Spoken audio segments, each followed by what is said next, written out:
ورسول الله صلى الله عليه وسلم يقول كل بدعة ضلالة. The Messenger of Allah sallallahu alayhi wasallam mentioned to Abu Darda, وَأَنْفِقْ مِنْ طَوْلِكَ عَلَى أَهْلِكَ. Spend from your wealth on your family.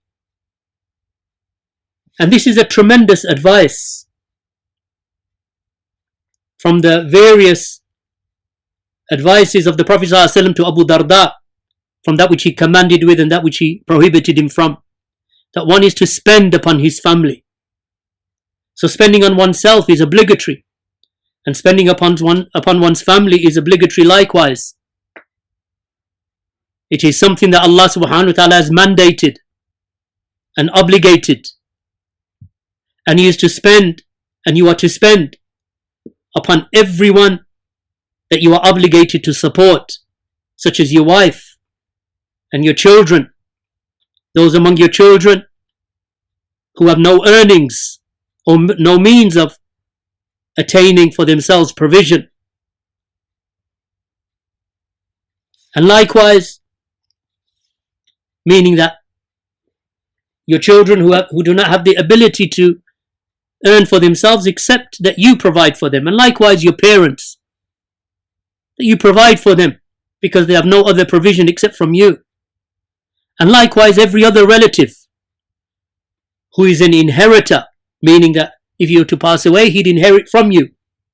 If he is in need of your support and you are able, then you must give him or give her support and provision such that they are free from any need of the other people. And Allah subhanahu wa ta'ala will write for you ajr. And especially if you were to spend upon an orphan or upon a widow that is from your relatives and from your kin. And were you to do that, and you can see how many different levels and echelons of provision that are open to you. Your wife, your children, your parents, your relatives, those who cannot support themselves, and those who may inherit from you, that they are your natural inheritors. Then spend upon them. If you're to spend upon them, then you are in the manzila, or in the position of a mujahid in the path of Allah, that you are in the same position as the one who strives and fights in the cause of Allah. Then he mentioned, sallallahu alayhi wasallam, وَلَا تَرْفَعْ أَسَاكَ عَنْ أَهْلِكَ. And do not raise your stick to your family. Meaning that it is upon you that you, rather the meaning here, do not raise your stick from your family. And the meaning here is that you inculcate in them and you command them with the fear of Allah.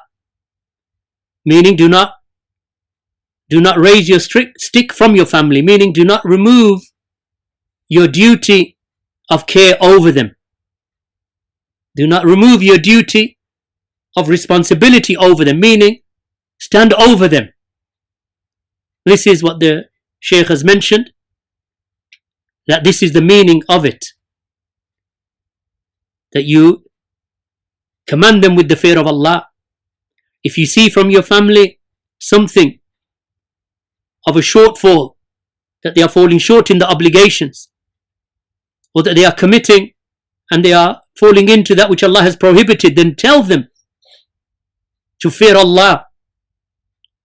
And you are able to do that because you are the head of the household. Tell them off, so that the one that you are responsible for, that he is not broken and destroyed by his sins, or that he falls short in the obligations, or that he falls short with regard to the obligations, and therefore that he falls into that which is deserving of Allah's punishment, either in this life or in the hereafter. So the meaning of do not raise your stick from over your family, meaning do not cease to remove your responsibility over them and your threat over them that you will discipline them. This is the meaning of that, and Allah knows best. And this is the duty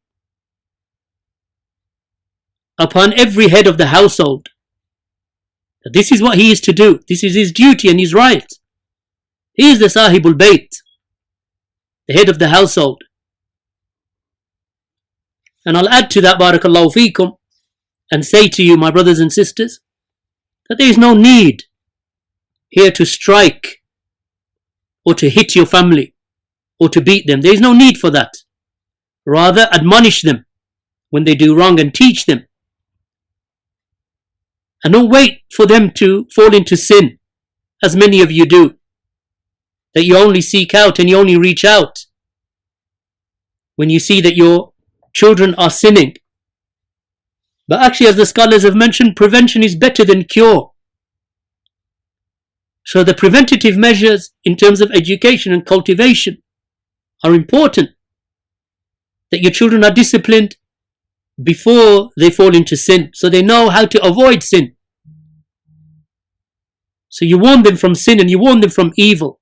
So the affair of responsibility is very important, and the man is responsible for his family, and especially over his children, his young boys and his young girls, when they reach the age of adolescence and that age of difficulty, when they are transitioning from childhood into adulthood. That is a difficult time for children, and shaitan can deceive them, and the glitter of the dunya can deceive them.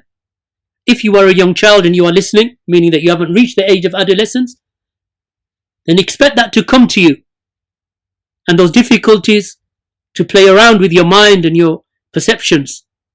At that stage, you must trust in your parents and your father and your mother to guide you, and not trust in your friends who will misguide you.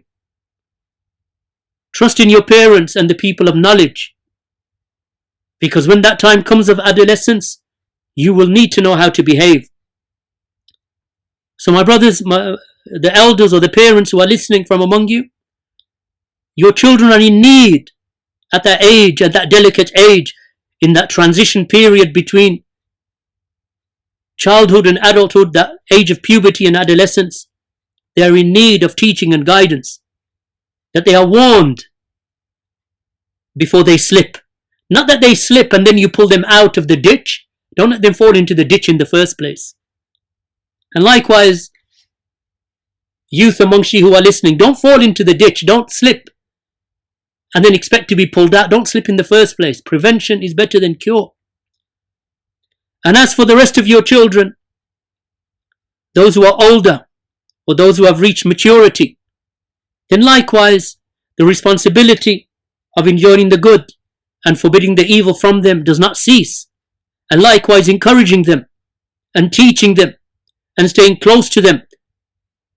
And alhamdulillah, in the time period that we are in this so-called lockdown, this social distancing, where all of you are stuck in your homes, what greater opportunity, barakallahu feekum, for you to bond with your children and to cultivate them and to educate them and get into the kitchen with them and teach them how to maneuver around the house in terms of domestication and how to behave amongst each other and how to live as a family and how to be kind with each other and how to look after each other and how to feed each other. How many benefits there are in this time period that is before you. Alhamdulillah that you are not consumed by the shopping. There is no shopping center for you to go to, alhamdulillah. There are no streets for your children to walk upon and stand on street corners, alhamdulillah. There is no seeking out those new pair of sneakers or trainers, or that new jacket or that new coat, or that new makeup. Alhamdulillah, you're in the house. Give them a book to read and read it with them. Sit with them, cook with them, eat with them, drink tea with them, talk to them and they talk to you. Discipline them, educate them and cultivate them. This is a tremendous opportunity. Weeks where you are forced in confined spaces to be with each other and live with each other and resolve conflicts between each other, husband and wife, parents and children, children and children, brothers and sisters. Alhamdulillah. It's win-win, alhamdulillah, for us. We don't get depressed over things like this. Walillahi alhamd. So you educate, you cultivate, you encourage, up until that person, he fulfills that which Allah has obligated upon him or her with respect, meaning the head of the household, that he fulfills upon his family that which is obligated upon them, upon his family, upon his relatives, and whomsoever he is able to rectify from his neighbors, from his brothers, from his sisters, from his relatives, from his companions, and in society. Finally, the Messenger of Allah sallallahu alaihi wasallam said in finishing, وَأَخِفْهُمْ فِي اللَّهِ, and command them, or command your family, with the fear of Allah. So educate them and cultivate them, my brothers and my sisters. Educate and cultivate and discipline and inculcate in them the fear of Allah, so it is deeply rooted in them, so they fear Allah and they are reminded by the fear of Allah, and that prevents them from disobedience and sin and opposition to the religion. Why? Because this fear of Allah is something that is, becomes a part of their makeup. So when they are asked to do something wrong, they remember my father or my mother, they warned me from that. I am to fear Allah. I am to make between myself and the anger of Allah, a protection, and create a barrier between myself and the anger of Allah and the punishment of Allah. And that is by way of obedience to Allah and keeping away from that which He has forbidden. So it prevents them from sin, so that they establish obedience to Allah, and also make them brisk and energize them to pray on time and to seek knowledge, and that they withhold from sin and evil manners and being rude and using foul language and from falling into major sins. They know that this is what is expected from them, because they know that you as a father are determined, or you as a mother are determined in your disciplining of them and telling them off when there is a reason for that. And when there is a reason for that, then it becomes obligatory upon you. This is all by way of creating a harmonious family. And therefore your children, as they grow up and when they establish their own families, they'll remember these days that they spent with you when they were locked down due to this coronavirus, and they were in the house with mother and father,